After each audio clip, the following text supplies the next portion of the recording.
El episodio que escucharán a continuación puede contener descripciones explícitas y testimonios que pueden ser sensibles para algunas personas. Este 16 de junio se cumplen 5 años del incendio que consumió a una familia en el barrio Carlos Marx en Managua. En ese hecho fallecieron 6 integrantes de la familia Velázquez Pavón, 4 adultos y 2 niños. Todos fueron calcinados por las llamas del incendio, que fue provocado presuntamente por paramilitares y agentes de la Policía Nacional, según denunció una de las sobrevivientes. Quemaron mi casa, la quemaron y yo traté de salir porque me tiré del balcón. Bienvenidos a Realidades. Soy Donaldo Hernández. Y yo soy Paula Sofía.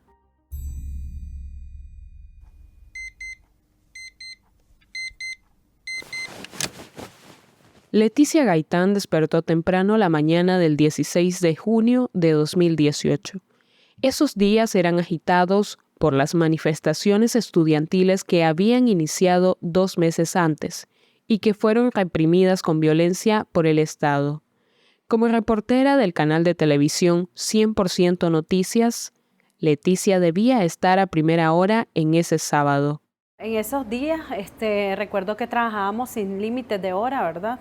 Podíamos llegar muy temprano e irnos muy noche por la situación, el contexto político que estaba viviendo el país. Leticia recuerda que cuando despertó vio humo cerca de su residencia en el sector de Bello Horizonte en Managua, la capital nicaragüense. Recuerdo haberme levantado, mi papá pasarme recogiendo por ese lugar y haber visto las columnas de humo y como mucha conmoción, la gente en las calles viendo, ¿verdad? Al mismo tiempo, en otro lugar de la capital, el periodista Willy Narváez, en ese momento era reportero de sucesos del periódico Hoy. Ese sábado se preparaba para iniciar su jornada laboral. Yo me estaba bañando ese sábado en horas de la mañana cuando Radio Ya entró de última hora dando esa trágica noticia que se estaba quemando una propiedad. Yo salí de la casa, no tuve tiempo de ver noticias televisivas en ese momento porque iba priorizando el incendio. Me coordiné, recuerdo, con el conductor de turno. También Leticia se enteró por la radio de los detalles del incendio. Cuando ya subo al vehículo, ¿verdad? Que ya voy camino al trabajo, eran quizás como a las 7 de la mañana, un poco más temprano, cuando yo escucho, ¿verdad? A través de Radio Corporación que estaban reportando el caso de la quema de una casa en el barrio Carlos Marx. Y precisamente se observaba, ¿verdad? Porque yo estaba como en ese perímetro, muy cerca. Y recuerdo haberle dicho a mi papá, apúrese, maneje rápido, tengo que llegar al canal y llevarme el equipo y trasladarme hacia ese punto. La casa en cuestión era un edificio de 3 pisos, ubicada en el barrio Carlos Marx. Medios de comunicación radiales fueron los primeros en reportar la noticia. Informaron muy temprano del fuerte incendio en esa residencia. Ahí habitaba la familia Velázquez Pavón, donde además funcionaba un negocio de colchones. Willy Narváez fue uno de los primeros en llegar al lugar.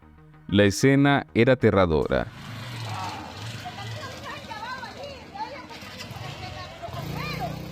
Decenas de personas en las afueras de la vivienda contemplaban cómo el fuego devoraba a la familia.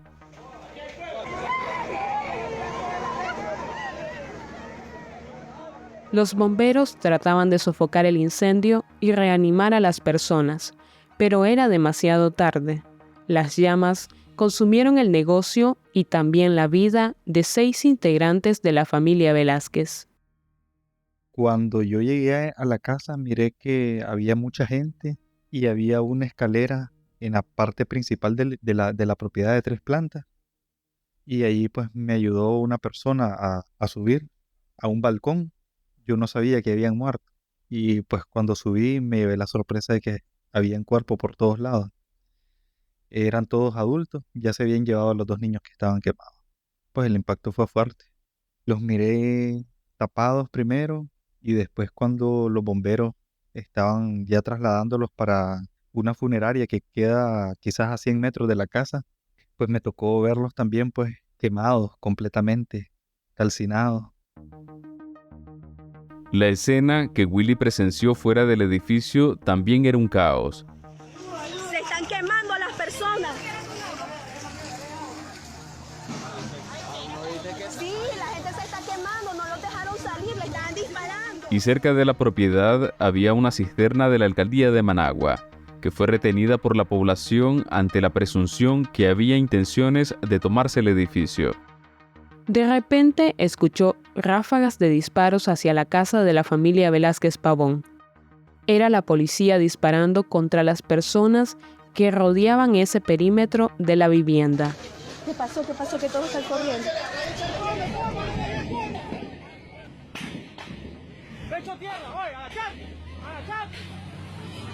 Hubo un intercambio pues, de disparos, incluso, pues, o más bien desde la policía o los mismos fanáticos eran los que estaban disparando, pero la población pues, no permitió que ellos se tomaran el edificio.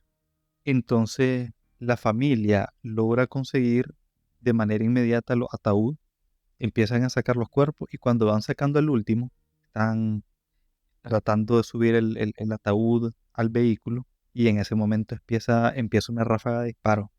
Entonces la población salió corriendo, yo salí corriendo también, pues miré y tengo también algunas fotos de cuando los bomberos tuvieron que acostarse en la cisterna para poder huir de la escena y no ser alcanzados por los disparos. O sea, fue una ráfaga, yo en realidad no sé cómo nadie resultó herido, porque sí, cuando yo iba corriendo yo sentía las balas en la espalda, las sentí tan cerquita de mí, o sea, yo pensé que ahí me iba a quedar. Leticia llegó un poco más tarde. A diferencia de Willy, primero tuvo que pasar por las instalaciones de 100% Noticias y coordinar la cobertura con su jefa de información, Lucía Pineda Ubau. Recuerdo haberle chateado a Lucía, haberle dicho que iba a ir a ese lugar a cubrir esa noticia. Llegué al canal, dejé todo y saqué al equipo, ya estaba ahí el camarógrafo, el conductor y salimos hacia el punto. Cuando llegó, los equipos de respuesta de emergencia ya se habían llevado los cuerpos, pero la escena seguía fresca. El calor del fuego y la tensión eran palpables. Ya prácticamente estaba sofocado el incendio, pero sí cuando yo ingreso al lugar recuerdo que se sentía lo caliente, ¿verdad? Recuerdo haber subido al segundo piso y hice como un recorrido por los cuartos, recuerdo haber visto las camas, haber visto incluso algunas fotos que estaban como que habían quedado como quemadas las orillas y fotos de los niños. Entonces recuerdo haber entrado, hice lo que hice, las imágenes con mi camarógrafo y todo, el reporte y haber salido inmediatamente. Leticia confiesa que la situación le causó conmoción, y más aún porque ella había estado en esa casa tiempo atrás. Recuerdo haber recorrido los cuartos y pensar en esas fotos de los niños y pensar de que los niños ya no estaban, ¿verdad? Eso me impactó bastante cuando llegué ahí y ver las fotos de los niños. Recuerdo haber visto la foto de la niña y el niño, las camas, ¿verdad? Los colchones quemados. Me dio más tristeza porque fíjate que da la casualidad que yo llegué a esa casa. Ellos eran cristianos, entonces yo había ido al casamiento de un colega que era amigo de ellos y yo había estado en el casamiento de ese colega y lo habían hecho ahí en esa casa, en la terraza, en la parte de arriba. Entonces yo había visto a la familia y qué coincidencia, ¿verdad? Yo nunca les había hablado, pero da la casualidad que como un año antes yo había estado en esa casa. Y eran cristianos, era una familia cristiana de fe. El desgarrador testimonio de Cintia López, sobreviviente del incendio, se hizo viral en redes sociales. En videos difundidos en Facebook y Twitter, Cintia culpaba del incendio a una sola persona. Mi padre lo mataron. Ay, pero maldigo a Daniel Ortega, a toda su familia y a toda su descendencia. Lo maldigo. Ay, mi padre está muerto. Todavía no encuentran su cadáver de mi madre. Quienes murieron fueron Óscar Pavón, Marixa Muñoz, Alfredo Pavón, Ángela Raudes y los niños Matías y Dayerlis. Willy habló personalmente con ella y otros testigos directos del suceso. Incluso antes de ver el video yo había hablado con ella y ella en todo momento señaló que fue la policía que les disparó. Yo recuerdo que ella me dijo de que cuando empiezan a disparar en el interior de la propiedad y empiezan a quemar los colchones, producto de los disparos o un morterazo, no sé. Fue en ese momento que todos se reunieron en una misma habitación y empezaron a orar. Pero a la vez de que las llamas incluso se apoderaban de la propiedad, también los disparos continuaban para tratar de asesinarlo. Entonces ella dice que logra lanzarse a una parte del balcón y la logran ver algunos policías y empiezan a dispararle. Ella esquivó los disparos. Fue una de las sobrevivientes, ella, su hermana, una adolescente de 15 años que resultó con serias quemaduras, y un trabajador. Entonces también yo tuve el relato del muchacho que señaló como los responsables también a la policía y que el objetivo era de apoderarse del edificio. El Estado negó que oficiales de policía o civiles afines al gobierno fueran los responsables. En esos meses, las autoridades negaban la violencia contra las protestas de 2018. El canciller Denis Moncada, al igual que muchos funcionarios, negó todo cuando Leticia Gaitán lo encaró horas después del incendio en el seminario Nuestra Señora de Fátima, donde se llevaba a cabo un diálogo nacional para resolver la crisis. Ya comienza, hoy mismo se estructuró la comisión y ya es el principio de trabajar de la comisión para levantar cáncer. Estamos viendo, canciller, ¿por qué la policía acompaña a los dos niños, una niña de 6 años y una niña de 4? ¿Por qué la policía acompaña 4 adultos en las canciller? No le mueve el corazón, eso se ocurrió hoy. Recuerdo que está el canciller Denis Moncada. Vos sabés que los periodistas oficialistas, ellos trataban de acaparar los primeros lugares para que los medios independientes no le hicieran preguntas a él. Pasé por donde estaban los escoltas, la seguridad del canciller, y cuando vi, yo estaba a la par del canciller. Entonces, cuando empezamos la ronda de preguntas, recuerdo que yo le pregunto a él, ¿verdad?, sobre lo que había pasado en el barrio Carlos Mari con esta familia. Y recuerdo que el periodista de Canal 4 le hace otra pregunta y él me ignora, el canciller me ignora. Entonces, hasta que por fin él llega a contestar y entonces él dice de que, bueno, que ellos no son, ¿verdad? Y ya en ese momento sentí molestia. Sí, periodista, pero también madre. Aunque llegaron a criticar la manera en que Leticia abordó al canciller, Willy revela lo que varios periodistas pensaron.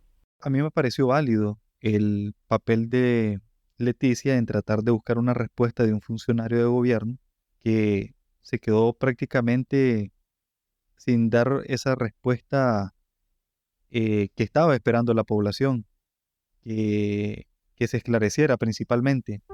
Las cámaras de seguridad de la casa captó a oficiales de policía momentos antes de que iniciara el incendio. Así lo recuerda Gonzalo Carrión, quien en ese entonces era activista del Centro Nicaragüense de Derechos Humanos. Recuerdo que llegamos horas después. No obstante, todavía alcanzamos a ver cantidades de personas que nos contaban lo que habían vivido. Ahí nos enseñaron el video como el que estaba al frente, que logra captar el desplazamiento de los paramilitares para cometer ese crimen. Y colegas tuyos ya habían dado cobertura desde antes. El motivo de este crimen, según testimonios de vecinos y de los propios sobrevivientes, fue que la familia se habría negado a dejar que el techo de su casa albergase a francotiradores, pues la residencia estaba cerca de la Universidad Politécnica, la cual estaba tomada por estudiantes. Así lo denunció Vilma Núñez, directora del Centro Nicaragüense de Derechos Humanos. Pienso que todo ese esfuerzo por desviar la atención de los verdaderos responsables, que no se pueden ocultar porque están en los videos tomados inmediatamente cuando realizaban el crimen, son esfuerzos desesperados de un gobierno que se sabe responsable y quieren desviar la atención frente a la posibilidad de que sus crímenes los conozca algún día la justicia internacional. Este crimen conmocionó al mundo. El secretario general de la Organización de Estados Americanos, Luis Almagro, calificó este hecho como un crimen de lesa humanidad. Medios de comunicación internacionales se horrorizaron con las escenas. La BBC tituló Horror en Nicaragua y describió que una familia completa fue carbonizada. Vecinos denunciaron que los atacantes no permitieron ayudar a las víctimas, porque disparaban contra quien quisiera acercarse a la vivienda. 4 de los 7 fallecidos, 2 hombres y 2 mujeres, estaban completamente calcinados. En tanto, los 3 menores de edad fueron trasladados de emergencia al hospital alemán nicaragüense, donde fallecieron. La justicia nicaragüense culpó del crimen a los jóvenes Amílcar Cortés Báez y Carla Matus Méndez, a quienes arrestaron 6 meses después del crimen, es decir, en diciembre de 2018. Esta es la parte de una transmisión de la televisión oficial sobre esa acusación, en la que también vinculan al defensor de derechos humanos Gonzalo Carrión. Inmediatamente después de cometido el horrendo crimen, el sujeto Gonzalo Carrión y otros miembros del CENIT brindaron a medios de comunicación declaraciones falsas y sin ningún fundamento, responsabilizando de estos hechos al Estado de Nicaragua y a la Policía Nacional con el objetivo de encubrir a los verdaderos criminales. Esto lo hacen público sin tener en cuenta ninguna investigación, a diferencia de lo que nosotros como policía hemos realizado en estas investigaciones y que pueden apreciar en estos expedientes que estamos recogiendo. Gonzalo relata que por esas acusaciones de las autoridades tomó una irreversible decisión. Y eso provocó que saliera de mi país el 28 de diciembre hacia Honduras y después salí de Honduras, de Tegucigalpa, tomé un vuelo para Costa Rica. Posteriormente, los jóvenes acusados fueron liberados en junio de 2019, bajo una ley de amnistía. En ese mismo mes de junio, es decir, un año después del incendio, el medio oficialista Juventud Presidente lanzó un documental exponiendo la supuesta verdad del crimen. Ahí, algunos de los sobrevivientes que en un principio acusaron al gobierno presentaron una versión totalmente opuesta, acusando a los manifestantes de ser los responsables. Cuando yo estábamos en el balcón, yo pedía auxilio. Yo miro que los chavos que estaban en los tranques, yo miro que están abajo, que lo reconocía uno. Y a ese muchacho yo le pedía, muchacho, ayúdame, por favor, le decía, ayúdame, le decía, ¿por qué? ¿Por qué hicieron esto? Le digo, no es que mi familia está adentro. Cuando yo le digo que mi familia está adentro, todos los tranquistas salen corriendo y ellos miraban cómo la casa se quemaba. A quien escucharon fue a Cintia López, la sobreviviente que al principio había culpado al gobierno. Para el defensor Carrión, este documental fue particularmente maléfico, pues le acusaba a él y al Centro Nicaragüense de Derechos Humanos de haber manipulado los hechos. El primer documental creado, debidamente manipulado, calculado, fue el primero dedicado a Carlos Mar. Y vos vas a ver a la joven, a la ciudadana, la forzaron a decir otra cosa. No la conocí, jamás me senté con ella, a hablar con ella. Y al igual que Carrión, Willy Narváez y Leticia Gaitán creen que la familia fue chantajeada por el Estado. Es una víctima vulnerable que de una u otra manera el sandinismo es experto en chantajear, en amenazar, en intimidar. Pienso de que todavía sigue la impunidad hacia esa familia, mucha intimidación creo, porque vos muy bien sabes, ¿verdad?, que la familia ha guardado un tipo de silencio, aunque en los primeros días, ¿verdad?, ellos lo dijeron. O sea, ellos lo nombraron con nombre y apellido, los responsables. Ya lo que pasó después, ya sabemos, parte de la intimidación que vivió esa familia. Independientemente de las razones que tuvieron los familiares para cambiar su postura de manera radical, para Carrión es fundamental que los hechos se sostengan por respeto a la memoria de las víctimas. Óscar Pavón, Maritza Muñoz, Alfredo Pavón, Ángela Raudes y los niños Matías y Dayerlis.